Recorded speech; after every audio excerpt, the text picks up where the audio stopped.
Good afternoon, ladies and gentlemen, and welcome to our continuing series of interviews with creators for the Great Commandment. My name is Jack Holder. I am the creator and editor for this comics anthology, and joining me today is an absolute master at indie comics, Travis Gibb. We're going to be talking about his own works, the anthology in general, and some tips for writers hoping to break into this platform and this comics business. So first off, you're going to have that question of who are you guys? What is the Great Commandment? What is this comics anthology? And that's a really good question. Let's talk about that. Every single day, we are bombarded and influenced by different sorts of commands. The highbrow and to love your neighbor as yourself. We the people, in order to form a more perfect union, establish tranquility. To the more commonplace, go to your room, actually do the dishes. Your in-laws are coming. You gotta actually clean up the living room. To the weirdly wonderful commands of live long and prosper and be excellent to each other. Just as those commands are so important, so too are our response of, yeah, but what does that all mean? So we have the Great Commandment. Over 24 comics and stories taught from creators all over the world, interpreting some of the basic, highest commands that you can imagine, and doing so with compassion, humor, and beautiful artwork. And we have one of the creators here today to talk about his own work, Travis Gibb. So Travis, can you tell us a little bit about yourself and your own work? Well, first off, I completely forgot that be excellent to each other was an option. Can I resubmit? Can I get somebody? Because I would love to do a Bill and Ted spinoff. So I'm all about that. But yeah, so I'm Travis Gibb. I do a whole bunch of books. I'm most famously known for Broke Down and Four Dead Bodies and Voodoo Nations. But hopefully, I'll be known very soon for my own anthology, which comes out next week, which is Cthulhu Invades Oz, which I know a lot of people are excited about. You can go to CthulhuInvades.com to check that out. But yeah, I'm a comic writer. I've done all sorts of stuff from negative burns for Image to smaller pieces. I'm in Nightwolf right now, which is another creator's stuff. So I'm all over the place doing all sorts of things. Excellent. And you actually also have a personal connection to doing interfaith comics as well, both with Voodoo Nations and within your own life. Yeah. I'm a pastor. I'm what's called a marketplace minister, and what I do is specifically is I talk to people about their businesses and how it impacts the kingdom. I don't make it. I make it more personal and not leading a flock per se, but people seeing value in what they're doing. A lot of people see they go to the church and they feel if I don't serve at children's ministry or if I don't serve in this, I'm not being impactful. And I kind of like, no, that's not true. And we kind of work through it. But I'm super excited to be in the Great Commandment. Me and Russell are the two people who actually have continuing stories from the last one. I have my characters are the same from the first one, et cetera, et cetera. So we're continuing that going on. I have Lucifer in both of my stories, and I think it's interesting. So let's background into that story. It's You Know Nothing of Love. Now, the first story for people who haven't yet gotten Why Faith, which you totally should, you had Barter, which had Lucifer and the Archangel Michael talking with a young woman about not just her soul, but souls that she actually got at a rather young age. And now you're continuing the Lucifer storyline, and You Know Nothing of Love. Yeah. So this story I wrote a long time ago. And what's really cool about it, it's about Lucifer talking to, he sees two people in love, and he decides to explain, the fall of the angels and how that works and how he views love. The greatest commandment being, love thy neighbor, love thyself, love thy God. All of those commandments all together, kind of really addressing those from Lucifer's perspective, because even the devil himself has to acknowledge the power of love and what it does. And this is kind of a story of an angel, two angels who took very different sides in that fallout, and what that's all about. And the great Martha write it, very cartoony style. But I mean, if anybody's seen Martha's work, this is an elevation, from her normal stuff. Uh, Martha tends to draw huge, like a lot of characters and not a lot of background, where this is the opposite. Every page is tons of background, tons of stuff. There's a beautiful scene where there's a whole bunch of fallen angels and a big battle, and it's really, really some beautiful stuff from her. I think it's honestly, no exaggeration, her best work to date. I would definitely agree with that. Martha, who did Seed Seekers, and that's her own comic, she very much was coming up to both of us going, I want to do more work in this sort of field. I want to actually do this. And the fact that you two were able to connect and bring this to life. So, yeah, well, in fact, let me tell you a secret, Jack, that you didn't know. Or that maybe you know. I don't know if I told you. So I had submitted without Martha knowing. I had submitted her name on the application to you without talking to Martha at all, because Martha had been begging to work with me. She wanted to work with me really bad. So I submitted. You accepted my submission, and then I informed Martha after the fact, and she was ecstatic. And even more so, not to go into the nitty gritty of stuff, not only did I do that, like I gave, there's a little, if you're a creator, you get your cut. Martha gets all of the cut. Like, I'm getting nothing out of it because I really want to bless Martha. She's a hardworking creator who needs that support, and really, it kind of fits the story and kind of fits everything. It's what love is about. You love someone because, regardless of what's going on, you love them because. and that very much is a part of the indie community as a whole. This is a very small community, especially once you get online. Most of us know each other not so much through cons, but also through Facebook and social media. And word gets around really fast about our fellow creators, both the negative, but also very much the positive. So you'll get creators being like, oh my God, we're doing a new anthology, and I finally get a chance to work with this creator. Right. I'm a part of the 8-page comic challenge with A.A. Ruman and Buddy Scalera. And nice. And my artist, Evan Scale, who I adore, he and I had been talking about doing a full graphic novel, and we turned that around, and it's like, well, why don't we do an 8-page short story for these characters? And Evan's like, I don't want any money. I want to prove to you that this is not just going to work, it's going to be amazing. So neither of us are getting paid on that one. But then we're able to turn this around and go, see, you're going to fall in love with this mage and the story, and you are going to want to back the Kickstarter next year. Yeah, I mean, and especially, if you didn't get Y Faith had, I thought, some great creators on it. And then, this one, you really upped it. I'm so excited to be in another book with Russell and Angela. Like, I need her to do a cover for me. Like, everyone's got one. I don't have one. I need one. You got Matthew Cudd, who I love. I love his story with the tablet and the kind of like the sins written on them.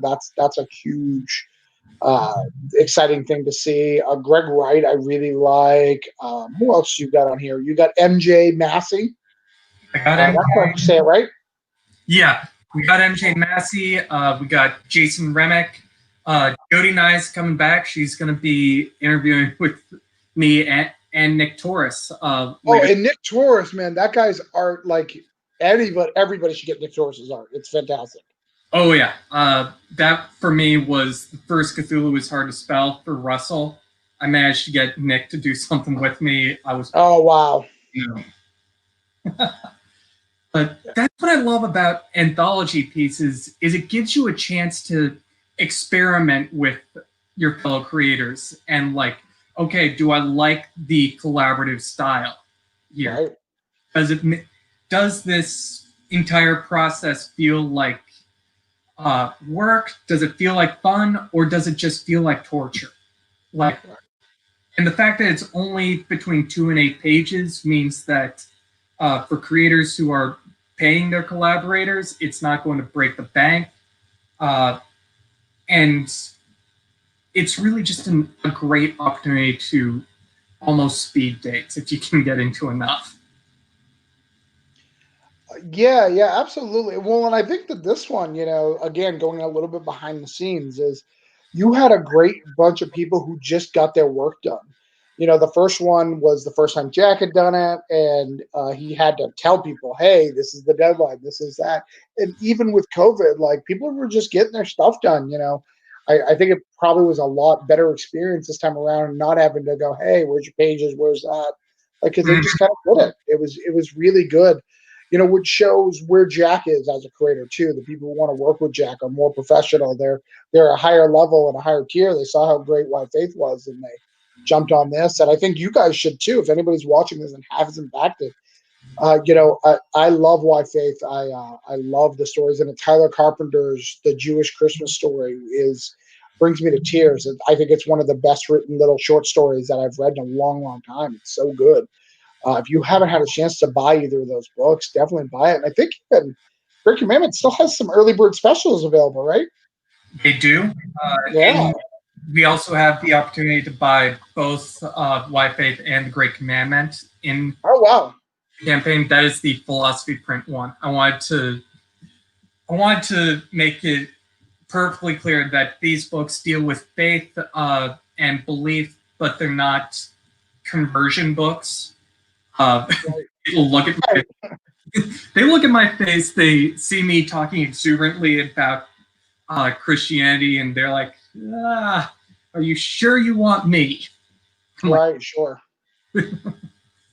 Well, especially you and I, we're a different type of pastor. We tend to run in the liberal circles, which scare people.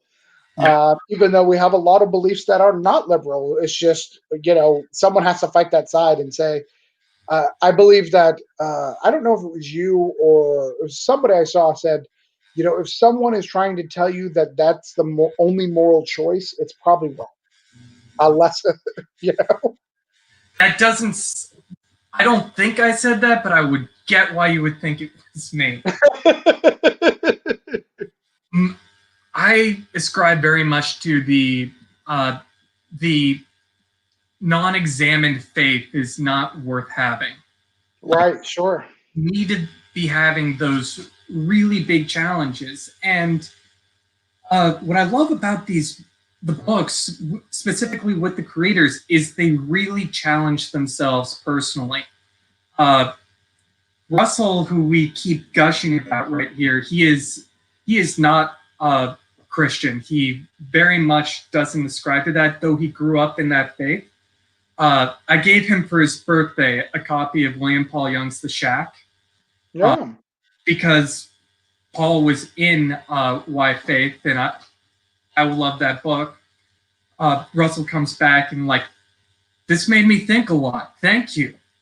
And I'm like, that is exactly what I'm looking for. Not you just transformed my life and I now Right. to just completely change my entire worldview. That's not what we're looking for with Commandment or Why Faith. We're looking for people going, this was amazing, and now we can have better conversations and reach deeper understandings of our own lives. And if you convert, that's a different question entirely. Sure. Well, and I think, one of the things that you've done is it's not about Why Faith is not a Christian book. It has all faiths in it. It has Muslim faith, it has stuff, same thing with Commandment. It's whatever you feel. Like, I know people did some political stuff, some USA stuff. And I think that that's what's beautiful about it is understanding that faith guides everything on some level, but it's not the end all be all. In what someone has faith in is just as powerful. It doesn't matter what it is. It's trying to figure out, first getting the line that faith is a thing that everyone has is the baseline that we all have to go on. And I don't care if you're an atheist, you have faith that nothing happened, right? That's your faith. Like Exactly. you have to wait. We all have to come from one. All right, there is a faith, and then what do we go? Where do we go from there with that information? And that's what the Great Commandment goes into. You have faith in, you may have faith in government. You may have faith in family. You may have faith in the overwhelming nature of goodness, which is more of an agnostic ideal, not an anthropomorphic God, but that there is moral absolutes. And that's what we want to talk. Even when I was working on my master's in theology, there were certain things and questions that you didn't really want to talk about because you had relationships that you didn't want to risk. Right. And here it's like, but if we can structure these conversations a lot better, instead of, if you don't agree with me 100%, then this relationship is over. And it's figuring out where we are, even while we're dealing with some massive things that we need to be talking about. Yeah. Well, one of the things that I love about this project is you allow everyone to get involved, right? You have like the digital first, everyone's first issues are kind of in there as a big package, and that's really cool. Angela's done some art and people have done some canvas art. Like, I think that's really a unique thing that everyone, it's about celebrating the creators in it versus the work itself. Not that the work itself is by any means diminished. It's the creators are what put this together, and everybody can have their part, which is beautiful. I mean, we're doing great. We're over halfway funded. We just need a little bit. I'm excited about some stretch goals and stuff that could come. Hopefully eventually, I hope some of your stuff gets added. I love Jack's work, on his the following casework. I hopefully get some of that pledge levels added for that. We actually do have the following casework. Most people's favorite issue, hashtag I need a miracle, Okay. for everyone because we passed the halfway part. So far, even though we haven't completely funded, this is financially the most successful Kickstarter I've ever run. Right. Like my biggest one was for the following casework. We ended up raising over $2,600. We're already at over 27, and we're hoping to raise 5,000, which I really think we can do because we have over 50 people are involved in this book. Right. And each and every one of them brings something phenomenal to this book. Like you're saying, that anthologies are about each and every individual creator and the work that they are bringing in, which is so personal and integral to their identity. That's the kind of stories that I love talking about and helping to produce and bring to life. Ones that strike at kernels of truth that have been learned and gleaned over an entire lifetime, even one that seems younger. Yeah, I mean, as someone who, I don't think I appreciated it the first time around. I just wrapped up my anthology, for Cthulhu Invades Oz. We're about to go into Kickstarter very soon, and it is really hard to rein all these people in to get them. Everyone's super excited about it, but everyone's excited at different levels, and it's really hard to accept that at some point, right? Like, everyone's creating. It's not that they don't care about their work. Obviously they care about their work, but they have their own thing going on, and trying to balance that, and trying to make it exciting for them. This is their work that someone's going to see, and a lot of times as fellow writers, you and I being in the same book with Russell or, MJ or some of these people, or Matthew Good, like that. Those are rare for us. Us being able to collaborate. You know, they're fellow writers. They don't collaborate with us very often. So it's really really cool. And again, Nick Torres like is so good. I'm so excited to read, you know, the On the Bubbles stuff for him. You know, and he wasn't in the first Y Faith, right? He's just in this one. Actually, he and Jody Okay. did the Fruits of Truth. The Oh, okay. Yeah, I remember. Yep. But that was the alien visiting, right? Crash land on an alien planet and having to Right. trust the biologist. Right. That was a good one. So Yeah, no, I'm excited about, and we're building these. Like I said, you know, or early on, I'm really excited to build these stories where I have a continuing story and Russell have a continuing story. So now it's becoming part of the stuff. You know, we do a few more of these, we'll have individual issues out. You know, I love doing this. I love producing these works because you go to a major publishing house, they're not generally going to be taking a lot of these ideas. First off, you mentioned faith to several major publishing houses. They're just going to close the door in your face. right? Because that's a can of worms they don't want to open. That is one of the beauties of self-publishing. One of the terrors, though, of self-publishing is you feel it's all on you. Right. And Travis has got Cthulhu Invades Oz right now. You probably feel the fear that goes on even throughout the production process, especially when you see people doing amazing work. You're like, oh dear, I need to make sure that this succeeds, because if I don't, I'm letting down all these people on top. Right. Yeah, you've got people counting on you. You know, so that's a big deal, and it's a big fear of mine. You know, as I do this, how do I not let these people down? Because I don't want to let anybody down. These people all risk their time. Unlike you, where you had submissions, actually for you it's probably even worse because people submitted. For me, I personally asked my friends, you know, hey, can you work on this project with me? And you know, I gave them characters and asked them to work on it. So I've got to get it all done and trying to figure out what that is. And you don't have the tricks that you have on a regular issue, right? You have all these tricks of variant covers and this and that. That it's really hard to do that. It's not really a thing. You know, you can go hardcover, but it's so expensive. And there's all these things that come into it. And just trying to produce the greatest book for somebody is really, really hard. But you know, I have a lot of faith that this is gonna fund. It's gonna do really well. We're at 66 backers right now, and again, the faith aspect, you know, is really hard. You know, launching into that audience is really, really hard because I don't like to spend money. Oh. And I'll be real.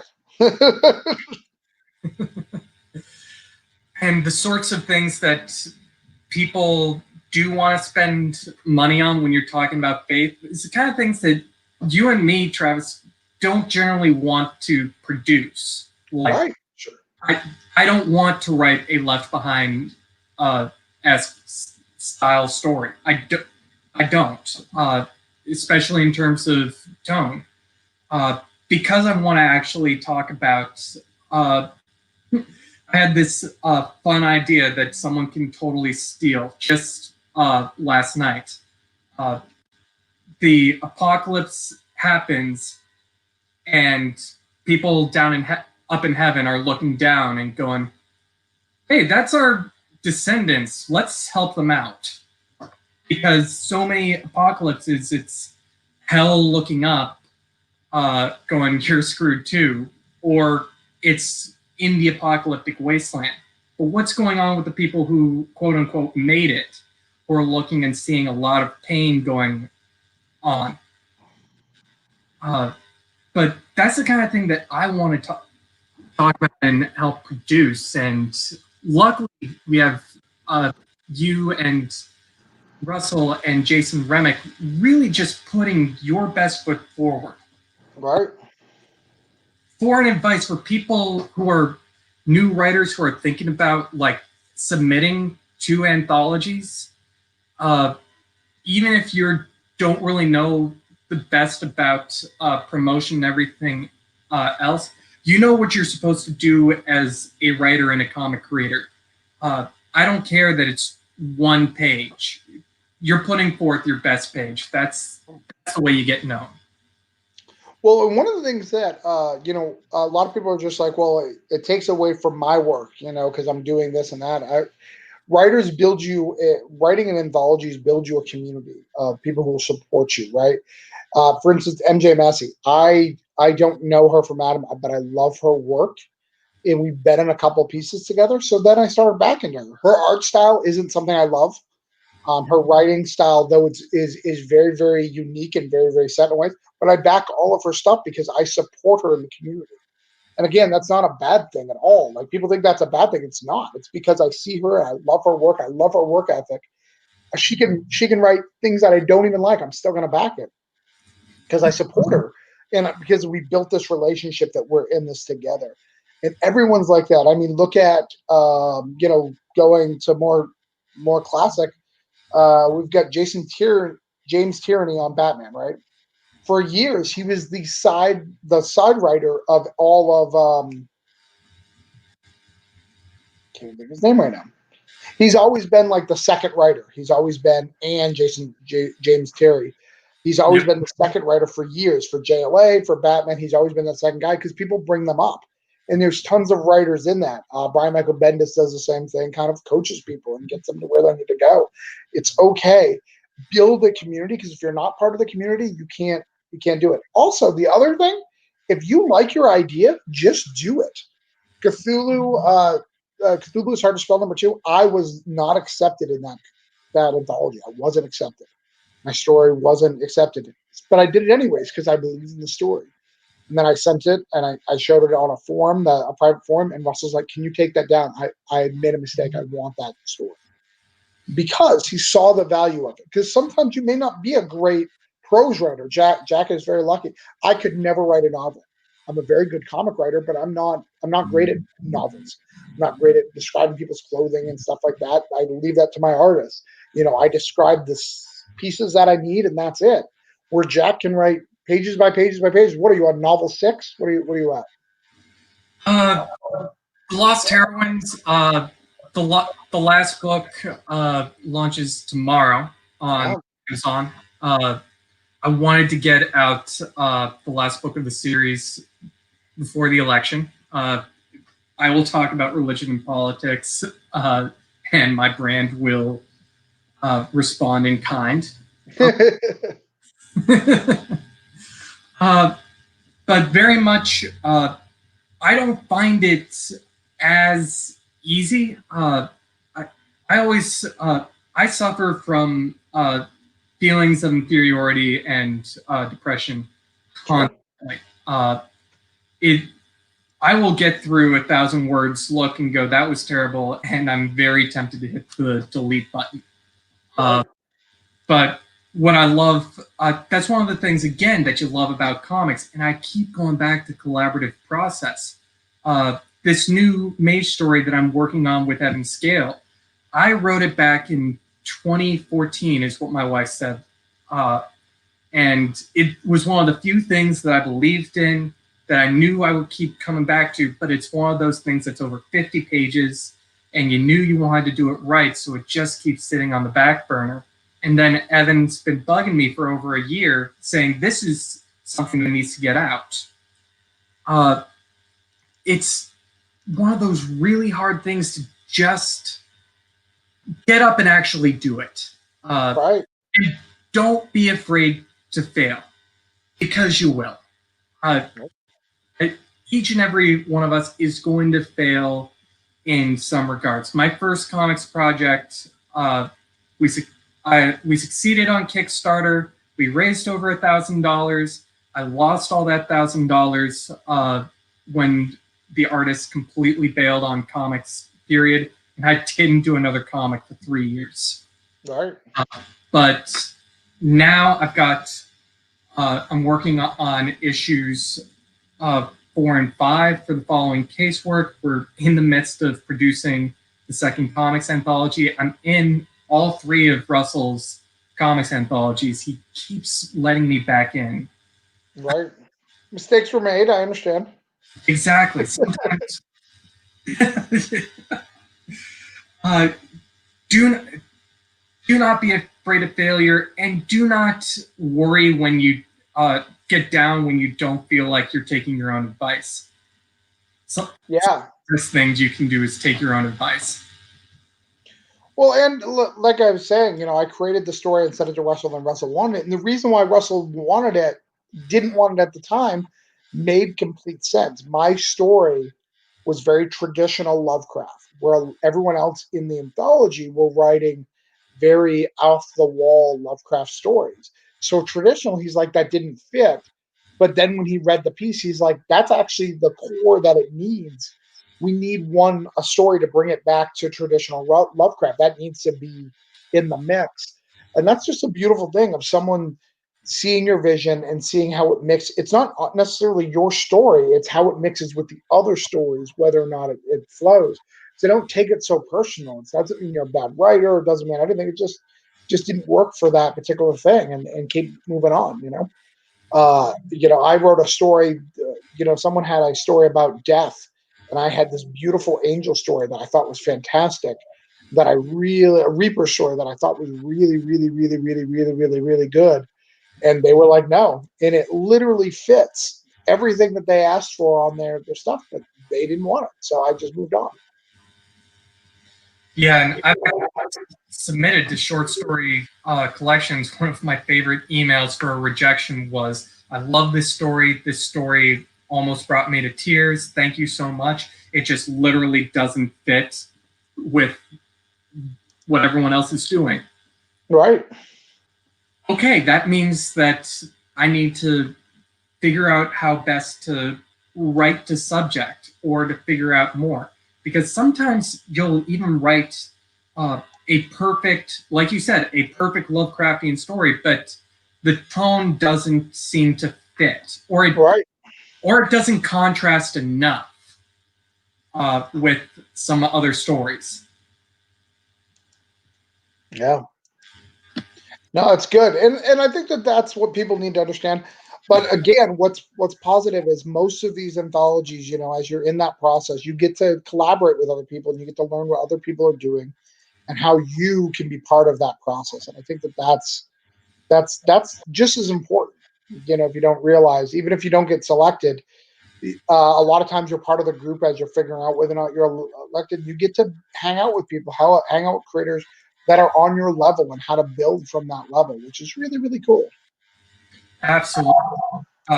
In anthology pieces, you're going to see people that are many miles ahead of you. You're going to see people that are a couple of rungs up the ladder, a couple of rungs below, and you're going to, for me, a lot of people are like, you gave me my first shot. And I'm like, wow. So you're having these conversations, and people are taking notes. When you talk, people are, in fact, they are learning either new steps in the business, or they're learning about who you are and where you are personally. And you might people above you going, hey, here are a couple of more resources that'll help you level up as a businessman. Or here's what you need to read to understand prose and setting a little bit more so you actually get accepted to that next magazine. Yeah. Sometimes you'll give those same tips and people will be like, thank you. And every time that just increases your rep as someone who's legit. Johnny will talk a lot about people who are legit and who are just here to hang out. And there isn't anything wrong with hanging out in the scene, but we will figure that out and go, okay, this person's literally just dabbling. This person's here for the long run. Yeah. So as someone, because I handpicked people, you know, and even with me handpicking my people for Cthulhu Invades Oz, I still had people going, why didn't you invite me, or why didn't you do this? And I was always like, what? I handpicked everyone. Like they still get mad. How does it feel when who've had to reject people? I know you rejected people for Why Faith. I don't know about the Great Commandment, but I know you rejected people. How does that work? How does that affect your relationship? I'm sure it's really scary. I think people would love to hear that who are thinking about trying to do this. It was terrifying for Y Faith because it was the first time that I had actually ever done something that was of that sort of process with submissions, and Yeah. I I was certain that I was going to get angry emails. I was certain that everything like that was going to happen, and it actually happened to me during the Y Faith process. Okay. Like I had a creator who came up with this idea that I'm going to speak in generalities. Sure. Yeah, uh, very much had an okay starting concept, and I did what I want to do a lot as an editor, ask more questions to figure out, okay, I don't completely understand this, which means probably Joe audience isn't going to either. Can you explain and maybe figure this out? And they just snapped back at me by email that they could do something nice and stupid. And I was feeling terrible about myself. And I was driving on the way to work. And then it hit me, and I called my wife, and I'm like, wait, I'm the editor. I can just say no. Right. And they just have to deal with that. That's the thing that you do have to learn as you're starting the creation process for anthologies is you have in fact set yourself above other people, and not in a I'm a better creator than you, or I'm better than you in any sort of regard. It's I have taken on this level of responsibility for this text, this tome. Right. We need to it is my responsibility to make sure that this book is the best that it can possibly be, and people that are actually in it for the long run, they'll understand this is a business as well as a labor of love. Like you didn't initially get accepted to Y Faith, and then I came back and I'm like, can we please get you in for Y Faith? And then I read your submission for the Great Commandment, and I'm like, this guy's, you're definitely in for Commandment. It was really easy to slot you into like those first 10 slots in my mind of no matter what, these people are in. Right, sure. And for that, it wasn't based on, oh, this person's a terrible creator. It very much, like you were saying, was, does it fit currently, or do I simply not get it? And some of it is you don't get it. I probably missed one or two diamonds in the rough with Commandment and with Y Faith. It very much, some people could have just been bad submitters. Each and every one of us can be a bad submitter. But the tips I would say for that is don't be afraid to make the calls, and be not hard, but do be point of fact. Hey, I'm really sorry you didn't get in, and please submit for the next time. Right. Yeah. It's. I would be terrified of that. You know, like I said, I had to deal with people, even though it was a handpicked thing. There wasn't like I rejected anybody. I just didn't ask them. Like they like came at me and were like, "Hey, why didn't you invite me?" And I was just like, you know, it's Wizard of Oz. There's only so many things, that I could add to Wizard of Oz. There's only so many characters that are in the Wizard of Oz. I can't invite everybody. And I literally, and I was very honest with people. I invited the best people I knew first, like the people who were above me. I wanted everyone above me. And I expected that a lot of them would say no, and it didn't happen. Right? They said yes. They were like, "Oh, I'd love to work with you. That's awesome." And I was like, "Oh, okay. Now what do I do?" You know. Example: Russell. You and I both know how talented Russell is. It's extremely talented. I did not invite Russell, and not because of anything, just because I didn't invite Russell because I assumed Russell would be way too busy. I didn't want him associated crazy with the Cthulhu brand all the time. I think that anybody who gets associated with something But he was like, I need that. Whipped out a script in like 5 hours and was like, is this good enough? I said, yeah, no, it's really good. In fact, that's a great ending to the book. And then he went, polished it up, sent it back. It was really, really cool, and having to deal with that. So I think, just building these relationships with creators are really good, and anthologies give you a really good opportunity to connect with creators you'd never be able to connect with, because Jack's friends aren't my friends, et cetera, and that's how we build communities, is by getting new friends and figuring out what that is. Jack, is in the New England area of comic stuff, but, Jack does very different shows than a lot of my other New England friends. Do you even know Rich Woodall or any of them? Rich Woodall, I know you know Bob Sally and like Martin Dunn, but I've heard Rich Woodall's name. Yeah. He does all sorts of stuff, and that's what I'm saying. Even in your own community, there's people who you don't associate with. Exactly. And that's in your neighborhood, in everyone's neighborhood, especially if you guys have a small community. Trying to figure out how to do that and how to try to build everybody up.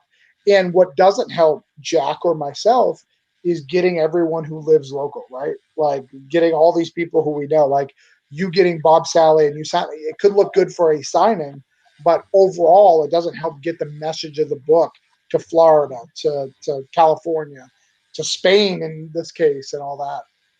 Yeah, we have creators in Singapore, the UK, Argentina. Very, very much that is where sometimes Facebook's algorithms will also fail and weirdly succeed. Right. Like, I was asking Francesca and Tom Pouncey yesterday in their very first interview. I'm like, okay, so I'm going to be blunt. How the heck did you find out about the Great Commandment? And they're like, oh, Paper Cat. I'm like, what the hell is Paper Cat? Yeah, I have no idea what Paper Cat is. Tell me. And it's a Twitter account that was posting all these submission links. Oh, wow. Or the Great Commandment was on that, and they were like, oh, we can submit to this. And I'm super glad they did. And that's one of the things I love about submissions is sometimes you just push your project on the internet and go, here, find people. And they do. It is a wonderful tool. But also Facebook will very much try and match you with people with similar interests and personal interactions. I've seen regional books, regional anthologies, and they don't do as well because in that same mindset, you get the sense of this is only a regional book. So I don't have to bring my A game. I am not expecting someone to read, and I really apologize if that seems so blunt and you are like, I'm going to bring the best book for Bar Harbor, Maine, one of my favorite places on the planet. I'm like, you're not going to get any readers south of Portland, even people who visit. Well, in the, I'm in Florida. I'm from New England. I think that's why Jack and I get along so well, because we talk the same. We kind of think the same because it's a New England mindset. But even today, I have a client here who's actually from my hometown. I don't know her. My primary job is web design, and I met her right before her. She's abrasive. She's a divorce coach, and she's very abrasive, and she's very New England, matter of fact. There's absolutely nothing wrong with that, but she can't get business here because she's very New England, matter of fact. So she's going home to go get business because the way she speaks to people is different. So your stuff is so so mixed that you're not going to be able to break out of that, which is tough, Now, question for you. So why Faith switched, and I know the answer, but I'd love to hear other people's answer. Why Faith went from Indiegogo to Kickstarter? Can you talk about that process? Why Faith? I've been blunt about this with the creators in the books. I went to Indiegogo out of fear. And I've actually mentioned this on my newsletter, so I don't. Oh, wow. Yeah. I thought it was because of the donation thing. Yeah. I went to Indiegogo because you could actually do flexible funding. So we tried Right. 10,000. We ended up raising, I want to say, like 5,100, and it was very different. But I've most of everything else.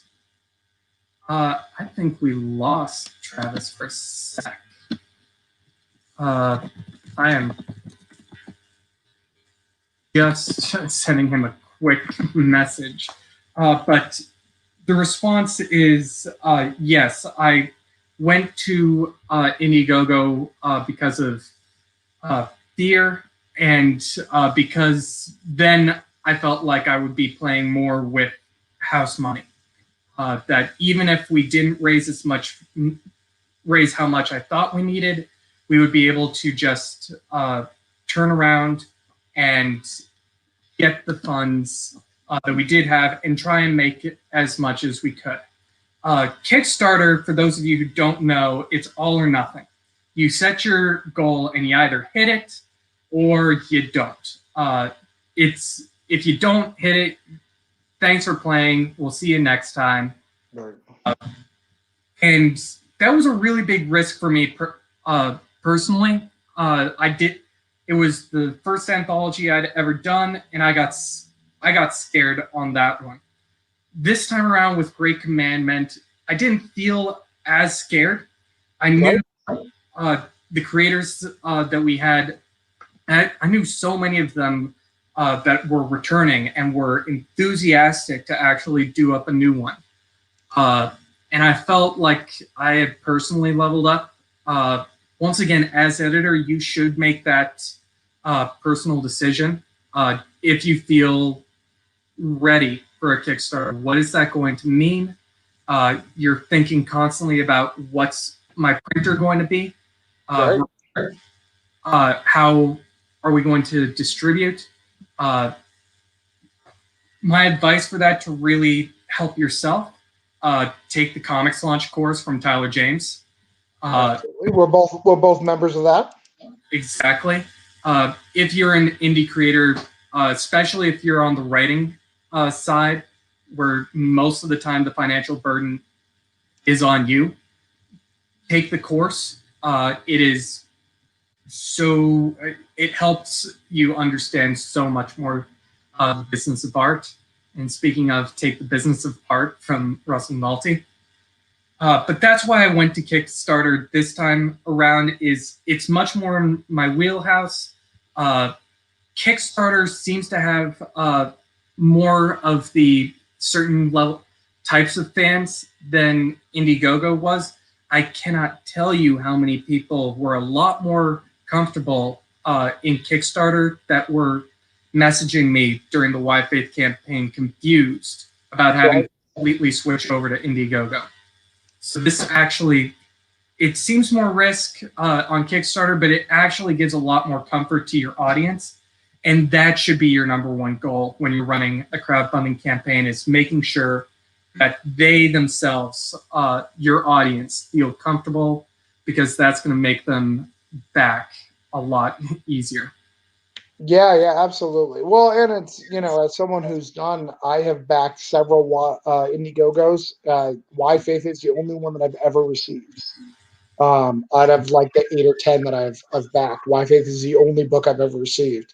So I mean, that's and again, I know there's good creators that do send out stuff. I just maybe have bad luck, but you've got to do that. But I will give you a little piece of advice since we're here, Jack, and I just don't want to forget after. You need to do an update over on the Indiegogo. I'm over there right now, and let them know that Gamma's out. I need to. That will be right in between these two issues. And that's what we forget, man. Like, what's great about again, go back to Tyler James. It's those little things that we forget. I've seen Jack and myself will just post, "Hey, I'm struggling. We're not getting a couple funds these days. What happened?" And they'll tell you something basic that you're like, "Oh, I just forgot," and that you'll remember to do. even just a minute ago, Chuck Beto, who's live with Bayal too, messaged me and he's like, hey, yesterday was a little slow. Do you have any recommendations? And I gave him a couple of small things. He's like, oh my God, I can't believe I haven't done that yet. I was like, yeah, just go do that. You're so worried about the number that you forget little things that will just help you push the ball over. It may do nothing, but you've got to take your shot there. I'm excited. I'm excited that we're at 66 backers. On week one, we only got 100 and something last time, 111, and I'm excited that 7 more people got Y Faith. So that's really cool because I saw that on the thing that people who got both books. That's great. I love Barter is one of my favorite stories that I've written, and the more people that read it, the better. I'm really excited. I think people are really going to like this new one. I mean, angels and demons, angels fighting angels is really, really good. I love the story. Martha did a great job.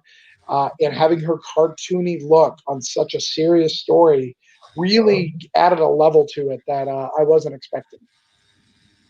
Exactly. That really goes into it. We also have like Warrior Breed, which was Eddie Headington and Teresa Del Pilar.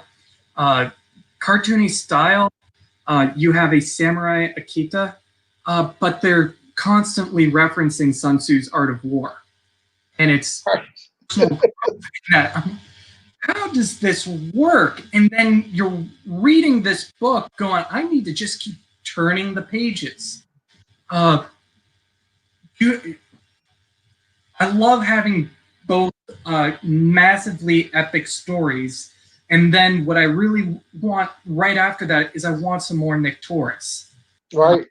Because his style is this. You are seeing really clearly to your watchers who Travis and I really follow and really are like, you have to follow these particular people.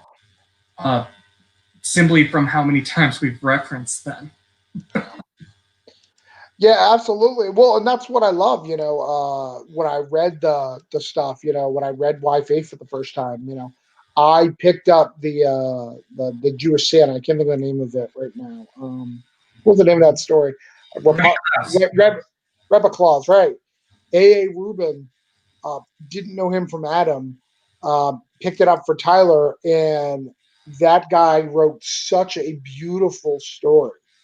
That I would look at anything he does, And in The Great Commandment too, with Christina Castro, it's called To Be or Not to Be, and it's a hive being disturbed at a soccer match. Wow. And very much. Do you have any other tips that you want to make sure that people know, either for Kickstarter or as an indie writer? Yeah. Especially, we've been on about an hour, so we should wrap up because I know you've got a whole bunch to do today. I want to make sure you've got some time to rest in between. The biggest thing is one of the things that they teach you that is false is they teach you to join all these communities, join all of them and post every day and do that. And at some point you do need to do that, but in the beginning, just join 1 or 2 that you can be active on and actually build a relationship and give value. Because if you're giving value to them, they're going to see your value when you produce that Kickstarter or that thing that you want to produce. A lot of people, what they do is they just post the same thing everywhere, and they're like, "Why does nobody see our stuff?" Because all you're doing every time we talk is you're selling me. You're not building a relationship with me. You're just trying to sell me. Why don't you try to see if we mix, if we mold well together, and then try to sell me? But if you're just trying to sell me, I'm not interested. I get sold to every day. Every day right now when I log onto my Facebook, I get sold products or told that I'm not registered to vote, even though I've been registered to vote since I was 18. Like, come on, like that's the biggest thing is getting that level of commitment. And the other thing is too is put your money where your mouth is. One of the things that I like about the Y Faith and about Rick Amendments is he gives you some of the better stories right off the bat. You can download them for free to see if you like that, which I think is amazing. Russell's story's in there. You know, that's amazing. Be willing to put your money where your mouth is. You know, if you believe in your stuff, like show it. People will buy it. You know, if you believe in it and it's good quality, people are going to resonate to that. That's what I love doing about that. It was another tip from Tyler James of you got to put your best works, the one that you want to get out there for free. You don't want people reading your throwaways. Right. And so we did this for Wide, and then we did it for Great Commandment. Is I compiled a PDF with 6 of the stories because I wanted to showcase. We have very different stories, very different art styles, and it just gave an opportunity to showcase each and every one of these creators, like from California down to Florida, all the way around the world. Right. I think another thing I want to tell, especially fledgling indie creators, we always say, don't be afraid to put out the work that's, even if people aren't accepting it. My advice also is start small. Comics is one of the most expensive mediums for people to dive into personally, and it has some of the smaller ROIs in the business of entertainment. You can totally start making yourself be known and respected and understood with doing these 2 to 8 page shorts. Right. You can still be working on your 400 page, 50 issue masterpiece that's going to put Grant Morrison to shame. You can keep working on that. There's no rule that says you only should be working on one project at a time. But the way that you start getting known actually is with anthology pieces, doing backup works for creators with established IPs. Yeah. That's how people will look at you. No one's looking for you if you're not known yet. That is the catch-22 of entertainment and the internet. No one will find what they don't know to look for, and if they do, it very much is accident. So feel free to do things that may seem uncomfortable. Shorten your work. I think Travis and I will both agree the very act of trying to shorten your story will make you such a better writer, especially for comics. When you're forced to be like, oh my God, I need to tell this, tell the fall of Lucifer in 8 pages. And Right. John Melton, well, I need an entire 3,000 word essay poem just to get through up to the rebellion. I'm like, nope, you get 4 pages. Yeah. Well, and I mean, look at Neil Gaiman. That's his biggest advice. That's why he has all these short story anthologies. Like he challenges himself to tell the stories as few pages as possible to be a better writer. You know, so when you do see those long form stories, it's because it's necessary, not because it's wanted. And get in and get out. You know, I think learning those skills are make you a better writer. You know, period. So, if this is what you're serious about, like, let's do it so you can become that writer you need to be. Precisely. There are certain works that people don't want to jump into because they're too big. I don't want to jump into Alan Moore's Jerusalem, even though I know it's probably an amazing work because it's that big and it's prose. I'm like, oh my God, can I read another?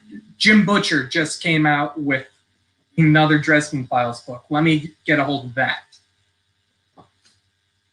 That's the sort of thing that you should be considering. And Alan Moore is considered by many to be like one of the greatest writers of all time. comics or otherwise. And yet that much book will still give you pause. Yeah. And Alan Moore, he just did I know we're wrapping up here, but Alan Moore just said an interesting thing yesterday. I don't know if you read it. He said when he was writing comics, when he first started out, it was geared towards getting the maximum amount of entertainment for the cheapest amount. And we have changes in industry to try to get them to buy trades. So we're trying to get them to buy the maximum amount of entertainment at the best value.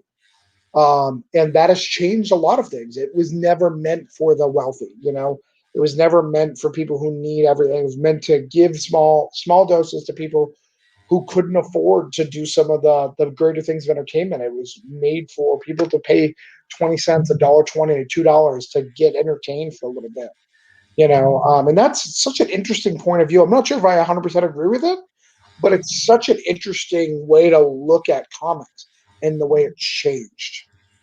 Yeah, very much gone away from the pulps. We have gone away from that. If you want to actually read stuff like that, you have to be trolling Kindle Unlimited. Right. That's where you're going to find the quick and dirty. You're going to find, and just like in the pulp age for comics and the like, you're going to be finding a hell of a lot of crap. The golden age of comics, read those early comics and then read things that Image is putting out right now. Right. That's where the disagreement does come through a little bit. Yeah, well, I mean, even let's look at Image these days. Image isn't what it used to be. Exactly. Our Y Faith, community in our, Great Commandment, we have some great writers. Some people I consider top tier who could write an Image book today. They're not even on the list because you have to have produced a hit series for Marvel or DC before you're even considered an Image now. So really, if you want pure independent, you're going to have to go somewhere else. You're going to have to go to Kickstarter. You're going to have to go to a Scout or an Aftershock who are trying to find those talents, those diamonds in the rough, because they're not there anymore. They're not an Image. And again, I read tons of Image. I think Image is doing some great quality books, but they're not raw, untested talents anymore. They are seasoned talent who's been doing this for a while, and they're given an extra shot. Even like the new studios like AWA. I love AWA, but they've got Benjamin Percy, they got Benjamin Slats, they got J. Michael Straczynski. But those aren't indie guys. Those are pros who are doing indie work. Exactly. And I've seen this with creators who I consider have made it, and they're like, well, why do you want to work for Marvel or DC when you could keep all the money? And you're, as smaller indie creators, you're like, what money?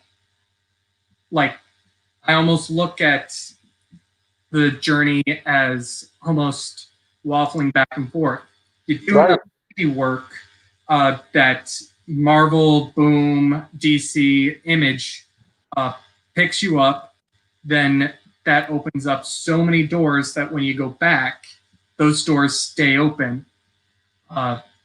And now you're keeping a lot more of the profits. Well, and it works too. I mean, look at David Peoples, his Oz, the OZ that came out last week. He did Action Lab, which I know the Action Lab contract. You don't make a ton of money. You don't do a lot of stuff, but you own all the rights. It's all yours. That's the key of it. So though you don't make a lot of money, you do own everything. And he drive that to a huge Kickstarter, immediately got to sign in Aftershock with his book right after. Those things work. If you keep doing the hustle and doing the work, and where it starts is these anthology pieces. And buying these anthology pieces, seeing who you need to work with. Anthology, what's great about it, if you can buy this book, don't even care about any of the stories, and just look at the art. These are artists that are probably in your price range. I know that sounds crazy, but you could use it as a portfolio review.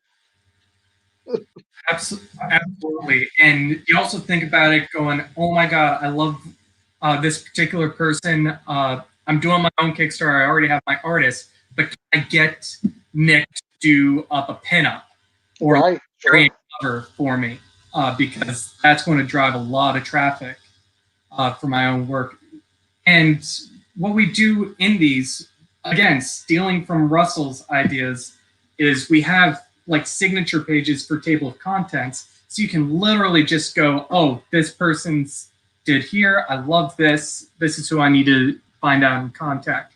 And we're going to be doing even more of that for Great Commandment with like abouts and dedications for everyone to make it even easier for people to know who these creators are. Like, I didn't know Greg Wright had a PhD in American literature until today. I found that out today because he gave me his About the Author page. Yeah. I know I still got to get you mine too, and I apologize. I will.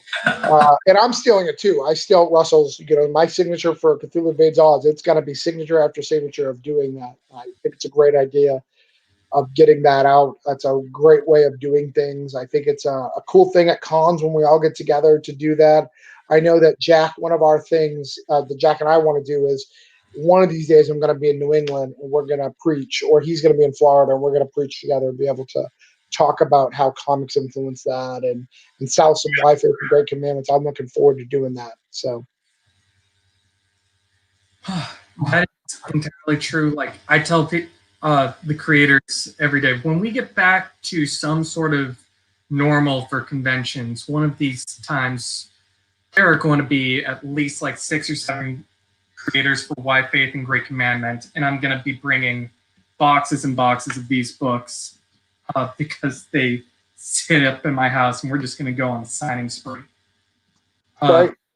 And having anthology books, I know I semi-slammed regionals, but if you have a couple of regional author creators together for an anthology, I've actually had that. Like, me and a couple other creators in Cthulhu is Hard to Spell are selling the exact same book at a Comic-Con. Someone buys the book. I'm like, and guess what? You bought the book, so not only are you getting my signature right here, you can go to that table and that table, and you're going to get signatures for free, completely included with paying for this. And the reason why is you are now actually actively searching for that creator.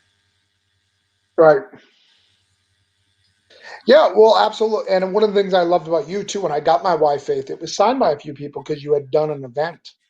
With I had Maria and Jason were extremely local. Like, Maria was like a town over, so she was right. like, yeah, we basically made a mini party of it, of let's crack open a couple of bottles and literally just chat and sign at the exact same time. Yeah, so I do have one question. On your Kickstarter, it does say June. We plan on getting this out way before June, right? Absolutely. What I do all the time is I try to make sure I want to get like the max. You will get this. Like, right. I want it to be more get books in for an early surprise rather than a belated. Right. Hey, this finally showed up. So it most likely is going to be getting out midwinter or early spring. Nice. That's what I do with a lot of my deadlines, is I then tack on hazard time. I did that with Why Faith, and I've done that with Commandment. Once I knew that COVID was here to stay, you remember, I immediately just pushed the art deadline back a month, because there were creators who were still like trying to make deadlines, but you can tell that everything was just slamming them. And I can personally do this. It is no skin off my nose to just do this, and it de-stresses your creators. When you are an anthology editor, if you can remove stress for free, do it. Like, your creators will thank you. They might not verbally do it, but they will breathe a sigh of relief. Right. Yeah. Absolutely. And I think it's good. And I know when I come up, at some point I'm going to do some signings. I'll definitely have you, even if you can't be at the signing, bring some YFA so I can sign a whole bunch. So when people get them in the future, they're all signed. That's what I'm hoping. Well, I'm hoping one of these days they'll actually have work conflicts. Right. But we should probably, we've been over an hour, so people are definitely bored. We're not seeing a lot of comments, so I know people are watching because I've seen it jump up from 5 to 10, but I think I should let you go to get some real work done, and you need to save your voice for the other 2 more today, right? I've got one with 2 creators. It's actually Jody and Nick. Oh, nice. Well, let Nick know I said hi. I'm excited about his Cthulhu Invades Oz. He did a great story in it, so I'm really excited with Russell.